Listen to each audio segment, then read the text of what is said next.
السلام عليكم، معاكم من مطبخ شيماء. لو اول مره تشوفوني يا ريت تشرفوني بالاشتراك وتفعيل زر الجرس علشان يوصلكم كل فيديوهاتي اللي بنزلها. لايك وشير. التورتايه ديت من التورت اللي انا بحبها جدا. وش الخير عليا بصراحه. اللي هي انا بدأت المشروع بتاعي كنت بعمل التورت ديت. بس هنا واجهتني غلطه. انا مرضتش امسحها، والموضوع سهل وواو ومفهوش اي حاجه. انا حبيت اعرفك انا غلطت في ايه. علشان خاطر تتفادي. بصوا انا هنا المفروض عامله الصينيه الوسط، عملت معايا رقتين والرقه التالتة يا دوبك هي بس الابيض والبني زي ما انتم شايفين كده بالشكل دوت، مقطوعه كده وخفيفه جدا يعتبر الوش. فمش حلوه خالص ومش نافعه.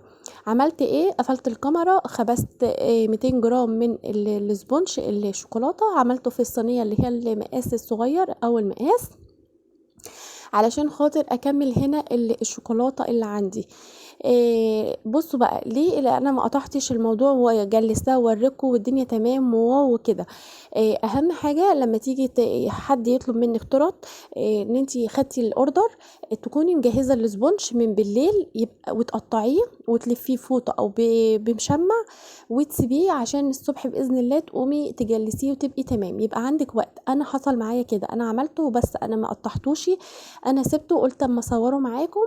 علشان خاطر انا يعني في دماغي ان هو نص كيلو مطلع لي الثلاث طبقات زي ما انا بعملها عادي. هنا حطيت صوص فراوله وحطيت جناش وحطيت الكريسبي الابيض والكريسبي البني.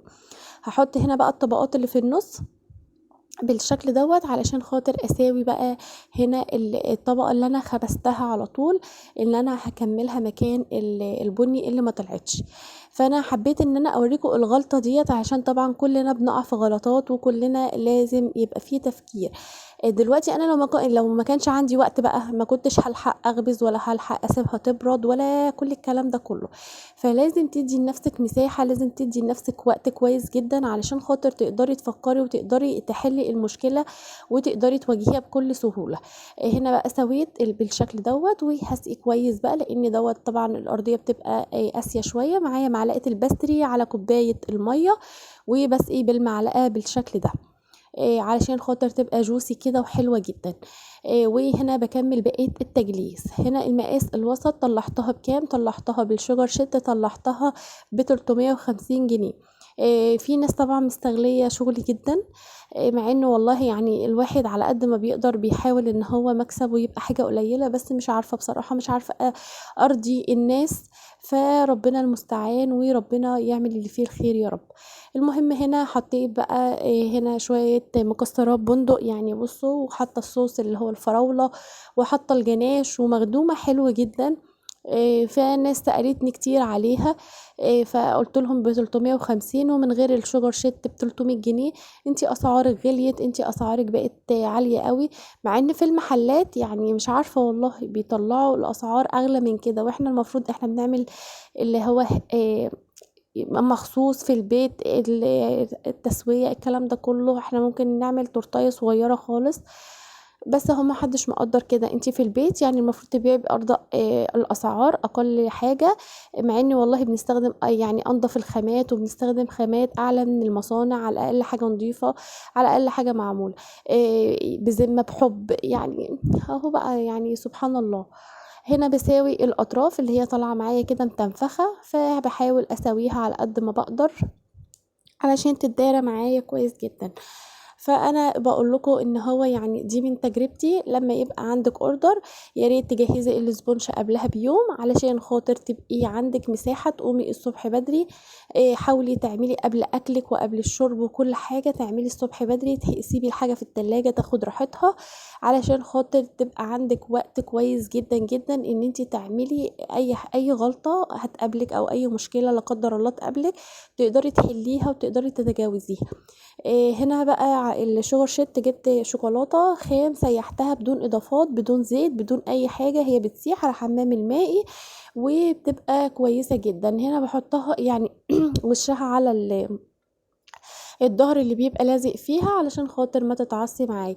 وحطيت هنا بقى اللي هو الجيلي التلميع علشان الصورة تبقى واضحة معايا، لان كانوا لابسين اسود فكنت عايزة انطقها تبقى لمعة كده وشكلها حلو زي ما انتوا شايفين، ادت ضي ولمعة حلوة جدا.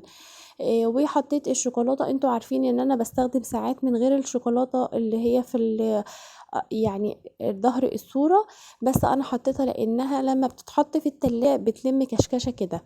عملت هنا داير ما يدور بالكريمة، وهنا الجزء اللي هو اللي هيتحط عليه الشوكولاتة او الجناش، حطيت اللي هو الكريسبي اللي هو الكبير دوت، عملته كده سور على صورة علشان يبقى هنا تبع اللي هو الشوكولاتة. وكان طالب مني اكتب هابي بيرثداي اس اتش ونور وان، هو كان اسمه نور وهي اسمها شهد. وهنا جبت بقى جوز الهند اللي هي بتبقى الضوافر او الخشنة ديت، اسمها ضوافر، بديها يعني تحميصة خفيفة كده وبعملها من الجناب، بتدي ريحة حلوة جدا وطعم حلو قوي في التورت. وقطعت التفاح بالشكل دوت ووزعته كده. واول ما بحط التفاح انتوا عارفين بيسود، فبحط على طول الجيلي التلميع بتاع الفاكهة ده على البارد، بلمع على طول علشان خاطر ما يسودش وتبقى دبلانة وشكلها مش حلو جدا. المهم هنا جبت مانجا، هنا المانجا دي نوعها نعومي اللي هي بتبقى الحمرا ديت، قطعتها شرايح بالشكل دوت. وهنا عملت سور كده في الجنب، وحطيت عنقود عنب، وحطيت تناية معمولة بالشكل دوت في الشكل النهائي، ادت يعني منظر حلو قوي. وحطيت كام شريحة من التفاح كده، وهدي بقى للفاكهة دي كلها تلميعة عشان تبان كده ان هي فريش وحلوة جدا وما تتبلش من التلاجة، وتبقى محافظة على جودتها لحد ما توصل للعميل. تصدقوا ان انا شوية الفاكهة دولت اللي هو التنية مع حبة مع المانجاية وكانت تفاحية والعنقود العنب دوت قاطعين 30 جنيه. يعني انتوا متخيلين، فالحاجة بتكلف وهم مفكرين ان احنا بنجيب الحاجة ببلاش. جبت هنا شوكولاتة ملولوة، بس كان المطبخ حرر بقى قوي، فواحدة وقعت ما فضلتش كاملة. ان شاء الله هنبقى نعمل فيديو مع بعض ان ازاي تعملي الشوكولاتة الملولوة ديت. وهنا بعمل بالدست على كلمة هابي بيرثداي اس اتش ونور وان والقلوب ديت علشان خاطر تنطق الجزء بتاع الشوكولاتة شوية. وبكده التورتايه تبقى خلصت معايا. شايفين شكلها؟ قولولي رأيكم فيها ايه، ويا ريت تقولولي سعرها كده كويس ولا لا، لان بصراحة انا بقيت محبطة قوي بسبب الاسعار. فربنا يرزق الجميع يا رب.